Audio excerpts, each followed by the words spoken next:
Well, the US Supreme Court has overturned the monumental Roe v. Wade case that legalized abortion across America.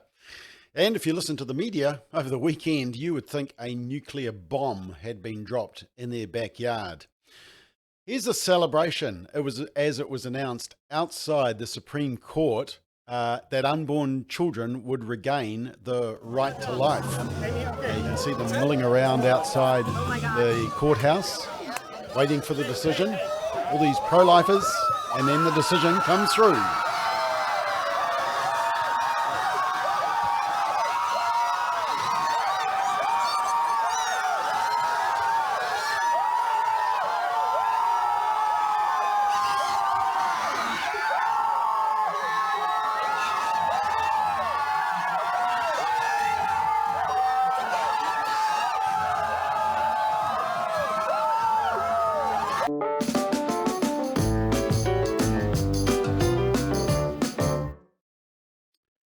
So the US Supreme Court has overturned Roe v. Wade, the case that legalized abortion across America. And contrary to the way the media have tried to portray it, abortion will not be suddenly banned.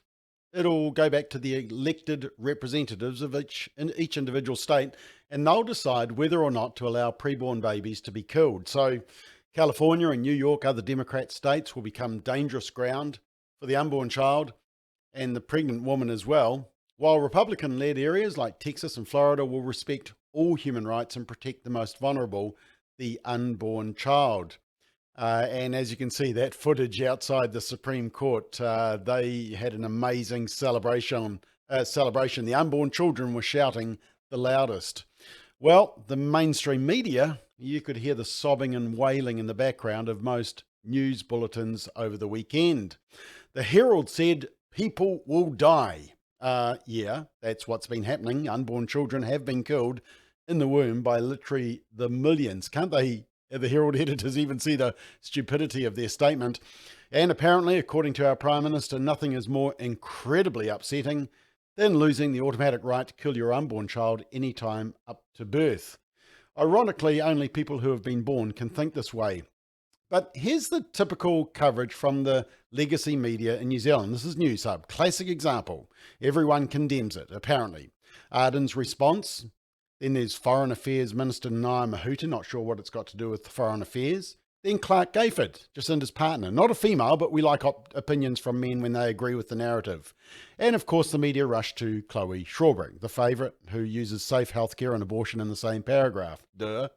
And then abortion-loving Joe Biden and Barack Obama, Michelle Obama, and then medical expert Taylor Swift, and Seth MacFarlane from Family Guy. Never heard of him, but being from Family Guy, well, that's kind of ironic. And then, so that's the typical coverage. But just back to the Trump issue, whatever your views of the personality of Donald Trump, whatever your views of the politics of Biden versus Trump, whether you consider yourself left-wing or right-wing or a centre voter, there is no doubt Donald Trump has been a champion for the unborn child, because when he defeated Hillary Clinton, that enabled Roe v. Wade to be defeated, whereas Biden is a champion for the right to kill the unborn child. Even the media had to admit Donald Trump's role in all of this. The reason is all too clear.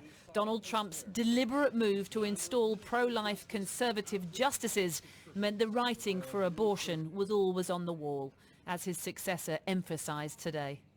It was 3 justices named by one president, Donald Trump, who are the core of today's decision to upend the scales of justice and eliminate a fundamental right for women in this country. Well, that's the way democracy works in the United States. If Clinton had won, she would have put in 3 justices who would have voted for abortion. That's the way it falls. But I know who the unborn child would have voted for. That's the inconvenient truth. Now, rather than listen to politicians and Hollywood stars, let's listen to the commentary from a medical professional. And I think we all know Dr. Ben Carson, pediatrician. Believe it or not, he was actually a guest appearance. He made a guest appearance at our forum on the family in 2014. And immediately after the Roe v. Wade decision, he spoke to Tony Perkins from the Family Research Council in the US. And have a listen to his response. It's a momentous occasion. There's no question about that. I caution people not to become too celebratory. This is just the beginning, because what the court has actually done is reestablish things the way that they're supposed to be. These major life and death decisions, tumultuous social issues are supposed to be in the hands of the people and their representatives, and not in the hands of unelected judges. And they basically have returned us to the system the way it's supposed to work. Yeah, and then he was asked, did technology play a part in both the response of the court and also changing attitudes to abortion? And remember, Dr. Carson has performed he's performed operations, sleight of tongue there, he's performed operations on unborn children, giving them life. About it, we used to think it was mysterious what was going on in that womb, and then all of a sudden 9 months later out pops a baby. But in fact, now it's not that mysterious. We know that the female and the male gametes, both of which have 23 chromosomes, fuse, and that's when conception occurs. All of a sudden you got 46, a complete set of chromosomes with all the information that is necessary for that individual to be their own person. They're not part of the mother, they're not part of the father, they're their own person, and they have all the information that will ever be necessary for them to be a complete developed adult. And then that turns into a zygote, and that divides very quickly, and the parts begin to develop. Within 6 to 8 weeks, our technology shows us that there is an individual in there with a head, with a face, eye sockets, a nose, lips, fingers and toes, a heart that is beating. And shortly after that, it begins to respond to environmental stimulus. It is really difficult to say that that is not a living human being. Let me ask you about that, Dr. Carson, because you've actually performed surgery on children in utero. I mean, Yes. you've been able to do that. Has technology, well, let me start with this. I've never asked you this question before, so I'm supposed to know the answers before I ask, so it's a little dangerous to ask this question. But at what point did you realize you were pro-life? I realized that relatively late in my life. I was pro-choice. Now, I myself didn't believe in abortion. I thought it was terrible.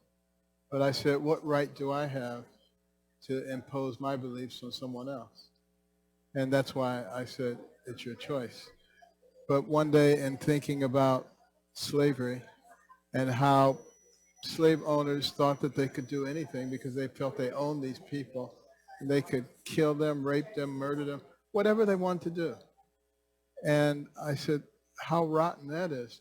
And I said, what if the abolitionists had said, well, I don't believe in slavery, I think it's a horrible thing, but you do what you want to do. Where would we be? Pretty compelling argument. There is a responsibility that we have for others. Yeah, very good point. And just finally, Dr. Carson was asked, where to from here? Not enough to just say, we won, we got this thing reversed. We have to think about those mothers who find themselves in many cases in very difficult situations, right, which is why they would even be considering an abortion in the first place. And if in fact we're going to preclude them or make it more difficult for them, what we should be thinking about is how do we make their lives and their decision more palatable by providing real options for them. Right. Adoption being one of them. Is very hard to adopt we a need baby adoption in this country. reform because it's expensive. The hurdles are immense. Yes. It's a difficult process. And that would provide a wonderful avenue. And then in many cases, they don't want to give their baby up, but they need some support, and we need to be able to get them on their feet so that they can teach themselves to be self-sufficient and certainly teach their children to be self-sufficient. Yep, and well said, Dr. Carson. As you can see, that's why we've got it in the byline. We want a world where every child is welcomed and every parent supported. Look, there's a lot of pro-life people in the US that can take a bow for hanging in there and getting this result. But I saw an excerpt from a tribute to Nellie Gray, the remarkable woman who started the March for Life in 1974. She marched for more than 35 years and she passed away in 2012. And her life's work came to fruition when the Supreme Court handed down this decision over the weekend. The life of the preborn. When we put this together, we thought there was going to be one march. Then we realized Congress wasn't going to help, and we better have a second march. And what I am saying to you is, we will be here until we overturn Roe versus Wade. And believe me, we are going to overturn Roe versus Wade.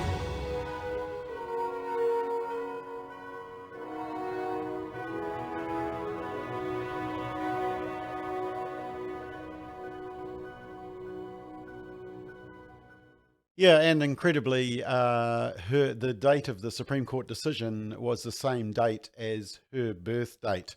Let me close with this quote from a colleague of mine based in Florida, which I think sums it up perfectly. And he said, "This would not be the end of the pro-life movement, but simply the beginning. We need to show that we can create a world where we can love children and not kill them, that we can create a world where adoption is always the better option, that we can create a world where we care for both women and their children. This is our opportunity to now make the grisly practice of abortion, like slavery, unthinkable in a civilized, modern society."